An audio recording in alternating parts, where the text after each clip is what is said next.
Hola, ¿qué tal? Mi nombre es Jorge Molinar y esto es Oye. El día de hoy estaremos presentando 7 argumentos acerca de por qué nuestra postura contra el matrimonio homosexual, sin ninguna base religiosa. Comenzamos.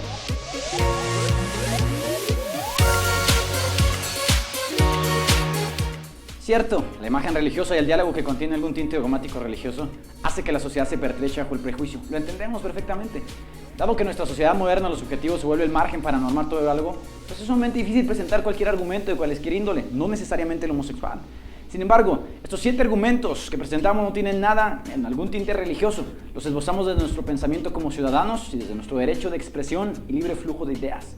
Aceptamos la réplica respetuosa y fundamentada y alentamos a aquellos que quieren vertir su opinión, háganlo sin ningún problema. Solo pedimos 2 cosas. Trata de argumentar no llamándonos retrógradas y homofóbicos cada 2 minutos. La realidad es que no lo somos. Nos gusta la inclusión en muchos aspectos y sabemos que como ciudadanos conformamos una familia donde estos temas deberían tratarse sin ningún problema. Lo único que te pedimos es que no descartes todo argumento ni tomes como ofensivo solo porque no expresa tu cosmovisión de la vida. Deberías saber tú, como lo decía yo, que el siglo XXI será conocido por el siglo del libre pensamiento, sea para nuestra buena o para nuestra mala suerte. No descartes prima facie todo argumento sin antes analizarlo despasionadamente.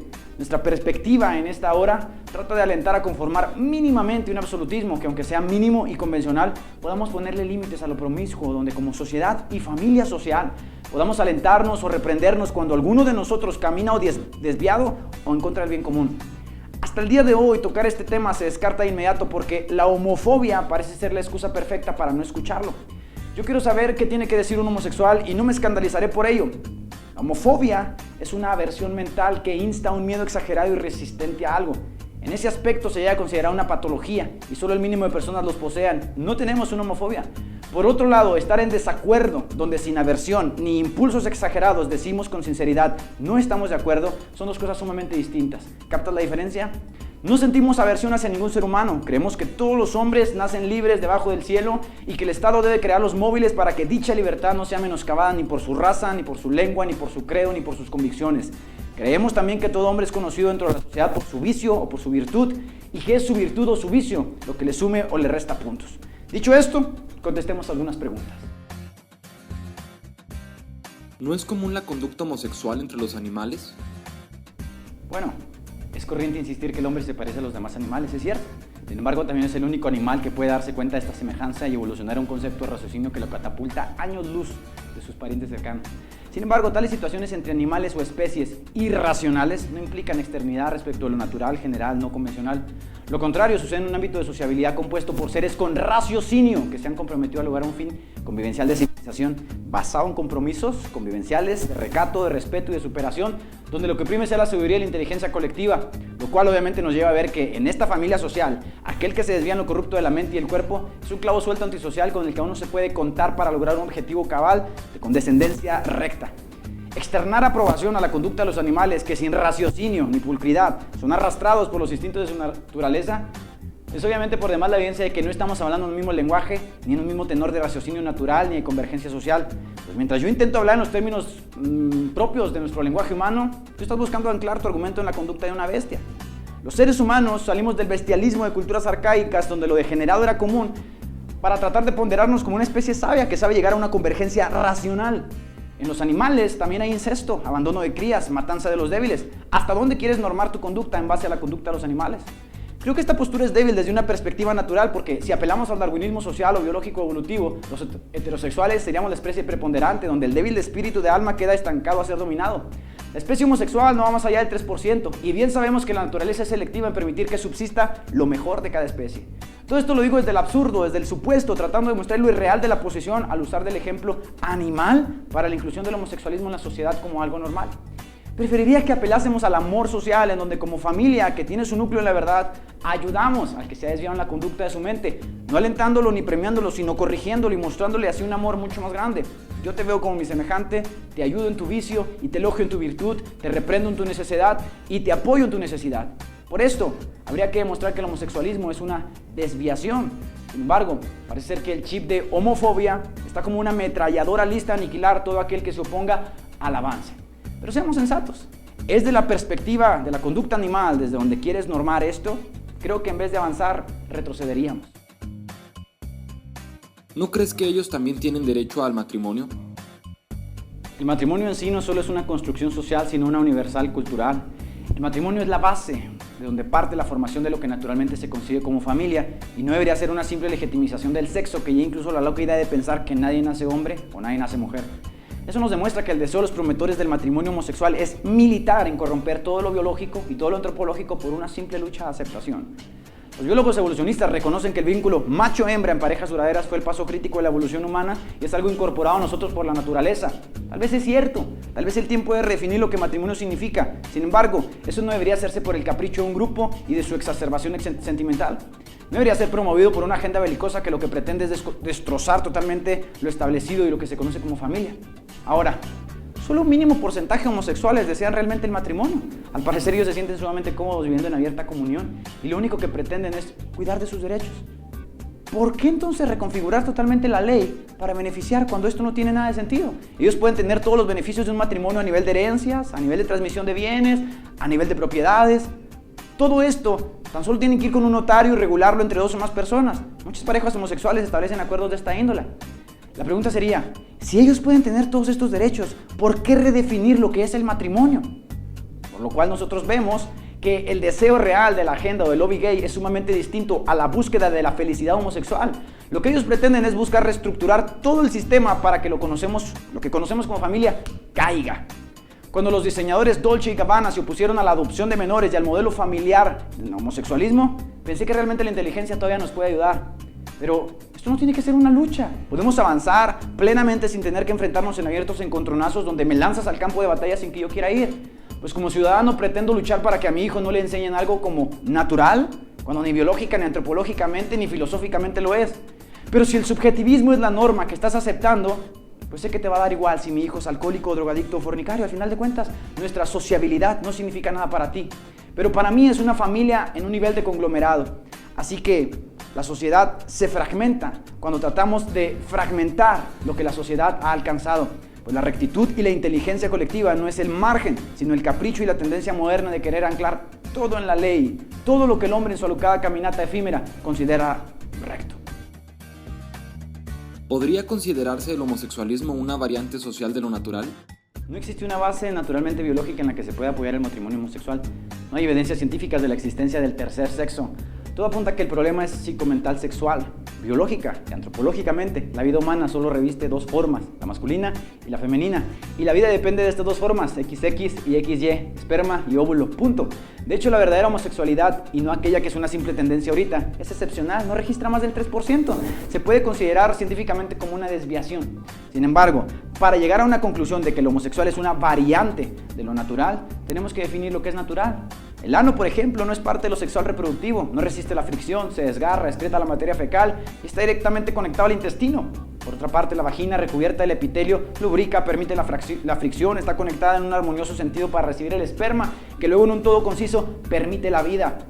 Gran parte del problema homosexual es usar algo con un propósito distinto al que fue creado y rompe lo morfológico de lo natural, y esto tiene consecuencias. No obstante aún, lo que intentamos es que el bestialismo de culturas arcaicas se ha dejado atrás y donde ninguna variante atente contra nuestra convergencia y salud social. Porque de ser así, yo puedo comer un guisado de humano viéndolo como una variante alimenticia. Hoy conocemos que el canibalismo no forma parte de nuestra rectitud y lo descartamos. Pero ¿qué pasaría si yo intento hoy hacer que la ley me proteja y me permita comerme a mi vecino? En este aspecto el homosexualismo puede ser una variante, pero no de lo natural, sino una variante, producto de la desviación psicosexual mental. ¿No crees que la sociedad gay sufre mucha marginación homofóbica? Si así fuera, yo pudiera abiertamente juzgar de cristianofóbico a todo el que no acepte mi percepción de la vida. Y tendría muchos más argumentos para mostrarme junto con los míos como una comunidad sumamente atacada y relegada. La persecución cristiana es sumamente triste alrededor del mundo. El último simposio interreligioso llevado a cabo en Hungría mostró cifras alarmantes y serias.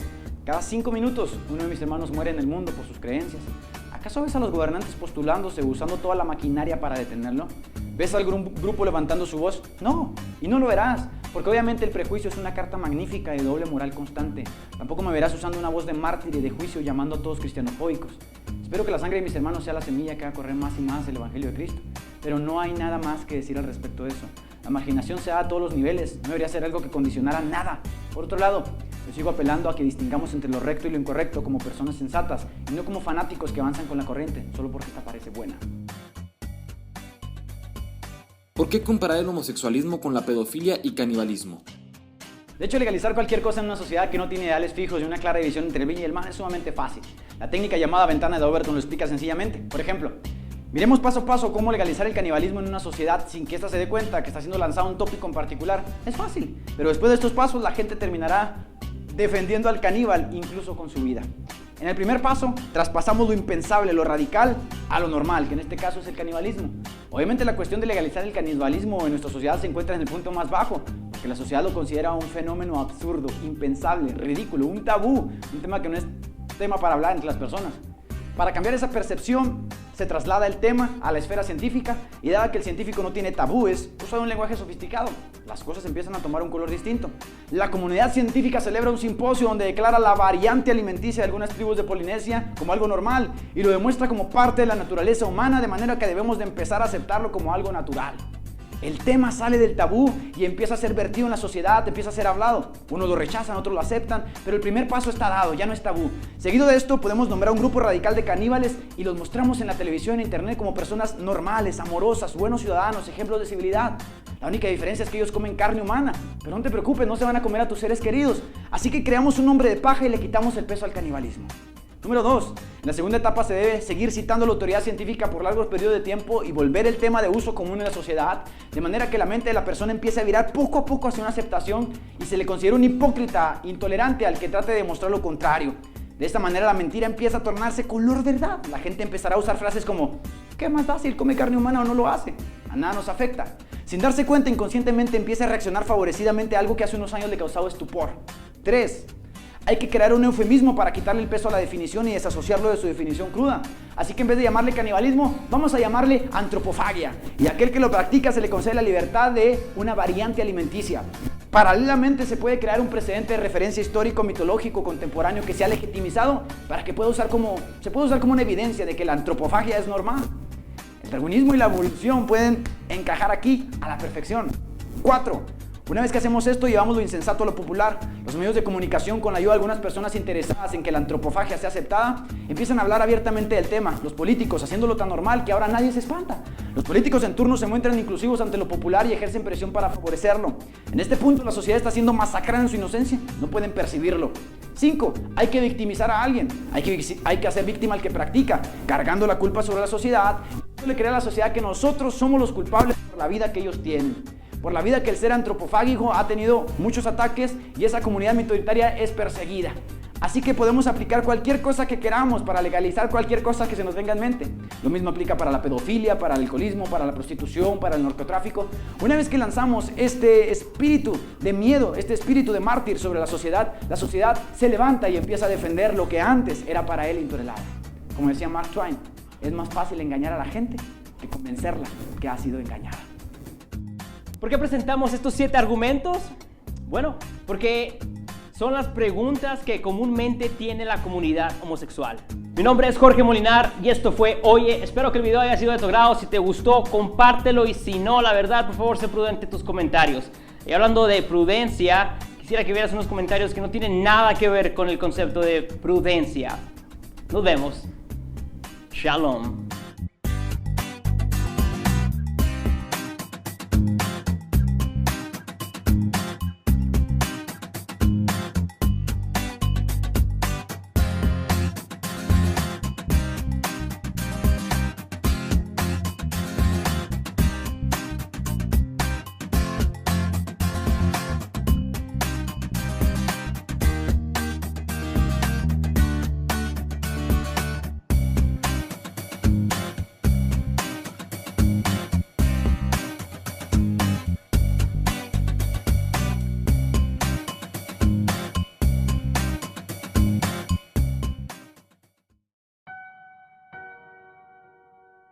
¿Ellos están realmente preocupados por dejar un mejor mañana como sociedad? ¿Es a esto a lo que debemos de acostumbrarnos a llamar amor?